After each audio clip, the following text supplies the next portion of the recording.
ఏపీలో 2024 ఏడాది మాయ చేసిందా? ఈ ఏడాది జరిగిన సార్వత్రిక ఎన్నికల్లో హీరో అయిందెవరు, జీరో అయిందెవరు? వై నాట్ 175 అన్న నోర్లు మూతపడ్డాయా? అసెంబ్లీ గేట్లు తాకనివ్వమన్నవారంతా అడ్రస్ లేకుండా పోయారు.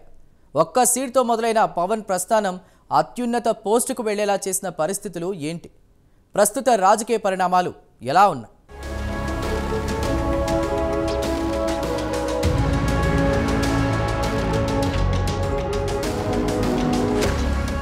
2024 ఎన్నికలు చరిత్రలో నిలిచిపోతాయి.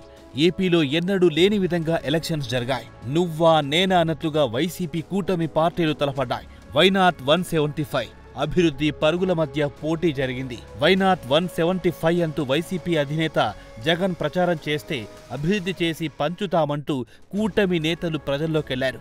ఈ సమయంలోనే జనసేన అధినేత పవన్ కళ్యాణ్పై ఆ పార్టీ అధినేత నేతలు ఇష్టమొచ్చినట్టు మాట్లాడారు. పర్సనల్ గా టార్గెట్ చేస్తూ విమర్శలు చేశారు. ఈసారి తమదే అధికారమని, పవన్ను అసెంబ్లీ గేట్లు కూడా తాకనివ్వమని ప్రగల్భాలు పలికారు. కానీ పవన్ కళ్యాణ్ మాత్రం వైసీపీ హయాంలో జరిగిన అవినీతి అక్రమాలను ఎండగట్టారు. నవరత్నాలంటూ చేసే దగాను ప్రజల్లోకి తీసుకెళ్లారు.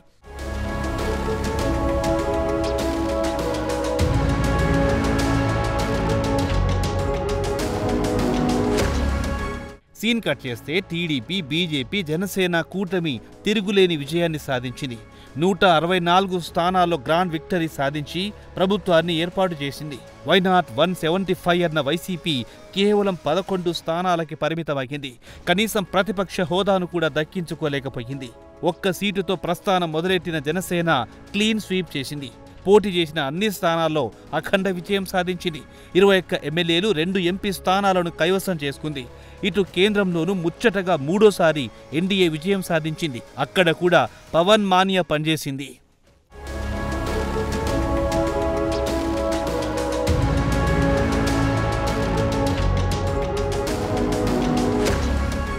ఏపీ సీఎంగా చంద్రబాబు, డిప్యూటీ సీఎంగా పవన్ కళ్యాణ్ ప్రమాణ స్వీకారం చేశారు. అప్పటి నుంచి వైసీపీ నేతల నోర్లు మూతపడ్డాయి. అసెంబ్లీ గేట్లు తాకనివ్వమన్న నేతలంతా అడ్రస్ లేకుండా పోయారు. కనీసం కార్యకర్తలకు కూడా ముఖం చూపించడం లేదు. అప్పుడప్పుడు మీడియా ముందుకొస్తూ డిప్యూటీ సీఎంపై పాత పంతాలోనే ఆరోపణలు చేస్తున్నారు. పవన్ కళ్యాణ్ మాత్రం హుందాగా పాలన సాగిస్తూ ముందుకెళ్తున్నారు.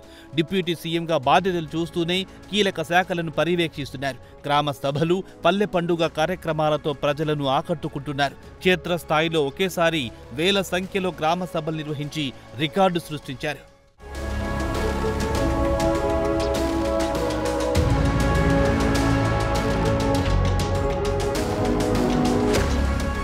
ఇలా 2024 సంవత్సరం రాజకీయంగా ఎంతో మాయ చేసింది.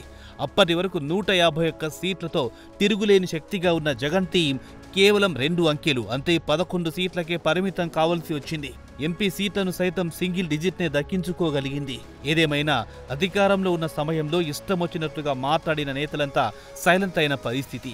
ఈ ఏడాది జనసేన పోటీ చేసిన అన్ని స్థానాల్లో గెలిచి ఔరా అనిపిస్తే వైసీపీ మాత్రం చతికిల పడింది. మొత్తంగా ఈ ఏడాది పవన్ హీరో అయితే జగన్ జీరో అయ్యారని రాజకీయ పండితులు చెబుతున్నారు. పవన్ హుందాతనమే ఈ స్థాయికి తీసుకొచ్చిందని అంటున్నారు.